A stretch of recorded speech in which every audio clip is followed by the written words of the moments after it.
Hey guys, we are almost to the end of the week and we are nearing the end of our book. We've got just a few more chapters to go. Today is going to be chapter 37 and 38. Chapter 37 is titled Jesus Whips Up Lunch. Stories about lunch, like this one today, always make me hungry. I start thinking about my mom's chocolate mousse. That's not mouse, the rodent, but moose. Sounds like moose. It's a kind of chocolatey pudding that makes you think you're halfway to heaven. I wonder what Zuri Claire's favorite food is. I can't believe I've never asked her. That would sure be an easy thing to talk about for a guy like me. Note to self. Ask her what she'd like to eat if she was ever stranded on a desert island. As soon as you get up enough nerve to talk to her again, I think you're really going to like this story because I've seen how you guys load up on burgers and fries. It happened just after Jesus' disciples returned from a ministry tour, and Jesus planned to take them to a quiet place to regroup and rest. They jumped into a boat and headed to a secluded spot. But by now, people recognized Jesus wherever he went, and a whole bunch of them ran along the beach and got there ahead of him. Jesus sighed, took pity on the crowd, and tied up the boat, walked up the hill a ways, and began to teach them. They kept asking for more.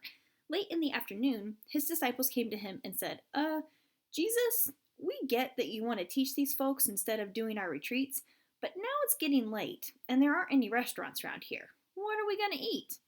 You feed the people, Jesus said. With what? They asked. We need to work for months and months to earn enough money to buy food for all of these folks. How much food do we have on hand? Jesus asked. We've got 5 loaves of bread and 2 fish, they said. We borrowed those from a little boy.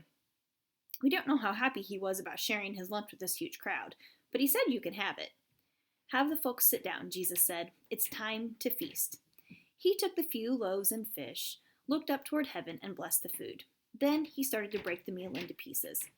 He passed the pieces to the disciples, who passed them to the people. And they just kept passing and passing and passing. Pretty soon, everybody was like, wow, Jesus can really stretch a meal. Sure enough, it was a miracle. They all ate as much as they wanted, and afterwards, the disciples picked up 12 baskets of leftovers. About 5,000 men were in the crowd, plus their wives and kids. That's probably 15,000 to 20,000 people total. After the people ate their fill, they all kind of went nuts for Jesus. I mean, free food, right? They tried to make Jesus their king right then and there. But remember this, the kingdom Jesus wanted was a spiritual kingdom of change in people's hearts. Not a physical kingdom where he wore a crown and sat on a throne. So Jesus slipped away by himself into the hills to pray. Jesus' disciples hightailed it out of there too. They got to their boats and headed out across the lake. Night fell and another storm came up. A strong wind rose and the disciples rowed hard, fighting heavy waves. About 3 o'clock in the morning, after they'd rowed 3 or 4 miles, the disciples looked through the wind and rain and darkness and saw a figure walking toward them on the water. Ghost! They cried. Right away, Jesus called out, Nope, not a ghost. Don't be afraid. Take courage. I'm here. Peter shouted, Jesus, if that's really you, then let me walk to you on the water. Sure, come on over, Jesus said. Peter hopped over the side of the boat and began to walk on the water towards Jesus. But when Peter took his eye off of Jesus and looked around at the crashing waves, he became terrified and began to sink. Help me, Jesus! Save me! Peter shouted.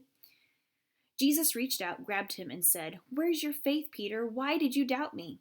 They both climbed back into the boat. The wind stopped, and the disciples worshipped Jesus. You really are the Son of God, they exclaimed. When they docked, the crowd soon found Jesus, and he told them, Here's the deal. You want to be with me because I fed you free bread, but that's not what's most important. What's important is this. I am the bread of life. I sustain and nourish people. I am the true bread of heaven that gives life to the world. Whoever comes to me will never be hungry again. Whoever believes in me will never be thirsty. Got that? Some of them did, some didn't. Okay, we'll see Jesus doing more miracles soon. For now, remember, keep your eyes on Jesus. Have a great week, you perfect bambinos. Kirby's notes. Stick inside your brain. Jesus replied, I am the bread of life. Whoever comes to me will never be hungry again. Whoever believes in me will never be thirsty. John 6:35. Want to read more? Read Matthew chapter 14, verse 13 through 32, and John chapter 6, 1 through 35.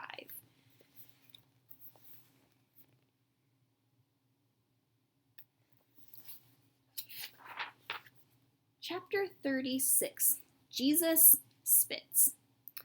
I gotta write Zuri Claire another note. I really do. Okay, everybody, listen hard. This lesson is about a time when Jesus spit in someone's face. Well, not exactly. I mean, rude dudes do that if they're getting really ticked at someone, and that's a big insult. But that's not how it was at all. Listen to the story. There was a blind man living in a town called Bethsaida. People brought him to Jesus and begged him to heal the man. Jesus took the blind man by the hand and led him outside the village. That's when things turned a little strange. Instead of just healing the man instantly, Jesus healed the man slowly, bit by bit. Here's how. First, Jesus worked up a big loogie and spit it in the man's eyes. No, I'm not kidding, Aisha. It's right there in the Bible. Then, he laid his hands on the man's eyes. Yep, crazy stuff maybe, but that's what Jesus chose to do. And he always had good reasons. There was nothing insulting in this. It was an act of love by Jesus. But wait and see what happens next. How are things now? Jesus asked. Well, I can see people, but I can't see them very clearly, the man said. They look like trees walking around. Jesus placed his hands on the man's eyes again, and this time the man's eyes were fully opened. His sight was completely restored, and he saw everything clearly, and people didn't look like trees anymore. Why? Why heal the man partway at first? I talked this over with Grandpa McCook, and he said, first of all, don't look for anything magic in Jesus' saliva. His spit was just spit. Just like when you spit, your spit is just spit. He can use any old thing to accomplish his plan. As to the plan for the man being a two-parter, there's at least two explanations, both right, because this is kind of a double picture. First, it's a picture of how some people start to follow Jesus, but only halfway at the beginning. They aren't spiritually blind anymore, they're born again, but the eyes of their hearts are still cloudy. What these folks need is to allow Jesus to fully work in their lives and to meet their needs. That's what Jesus wants, and it's what people who love these folks pray for. Second, it's a picture of how Jesus knows exactly what people need. Sometimes people journey toward faith instead of slam bam all at once coming into faith and being born again. It takes time for these folks to get it, to fully learn how to follow Jesus. So Jesus brings them along slowly, giving people just what they need when they need it. No sooner, no later. After this, Jesus and his disciples traveled to an area called Caesarea Philippi, and he asked them, just curious, who do people say I am? Of course, Jesus knew everything, but he wanted to hear the disciples' answers. They hemmed and hawed. Well, some say you're John the Baptist. Others say you're Elijah. Still others think you're Jeremiah or one of the other prophets. That's assuming any of these guys could come back from the dead, of course. Interesting, Jesus said. But who do you say I am? Peter the Rock spoke first. You are the Messiah, the Savior of the world, the Son of the living God. Jesus said, nice going, Peter the Rock. One day you're going to help me out big time by getting many people to believe what you've just said. Then Jesus added to all the disciples, you know, some hard times are coming. Lots of people will reject me, and I'm going to suffer some really hard things. I'll even be killed. But on the third day, I'll come back to life. A crowd had gathered around Jesus, and he turned to them and said, it's not always easy to follow me, but if you truly want to, then you must set aside your own selfish plans. If you try to hang on to your own life exactly how you expect it to go, then watch out, you lose. You lose out on the really great life God has planned for you. Okay, countdown. We have liftoff. See you next week. Kirby's notes stick inside your brain. If any of you wants to be my follower, you must give up your own way, take up your cross daily, and follow me. What do you benefit if you gain the whole world but are yourself lost or destroyed? Luke 9:23 and 25. Want to read more? Read Mark 8:22 through 29 and Matthew 16:13 through 28. See you tomorrow.